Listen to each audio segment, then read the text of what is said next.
Welcome to my GST knowledge Odia YouTube channel. पूर्व video में आलोचना करथिले what are the procedures of GST registration. ए वीडियो में आलोचना करिबा कंपोजिशन स्कीम अंडर जीएसटी कौन से कंपोजिशन स्कीम से बाबद रे आम आलोचना करिबा।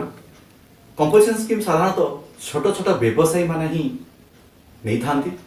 सरकार कौन करचंती छोट छोट व्यवसायी मानक पाई स्कीम करचंती जोटा कि तांकर कौन से प्रकार जीएसटी कानून झिझट नाही। सब प्रकार सुविधा सुजोग से माने पाई परिबे। छोट छोट व्यवसायी माने किपरि सेथिपाई से माने कंपोजिशन स्कीम नवा पाई सरकार कौन करचंती ना जीएसटी पोर्टल ले रखिचंती। तेनु ए कंपोजिशन स्कीम रो कौन कौन सब नियम कानून रही से बाबद आम जाना। प्रथम तो आप कंपोजिशन स्कीम नेबे तेना आपको फॉर्म जीएसटी पोर्टल जाई फॉर्म फिलअप कर इंटिमेशन सरकार को देवे जो जीएसटी डिपार्टमेंट को देवे जे आपण माने चाहूचंती बोली कंपोजिशन स्कीम नबा पाई।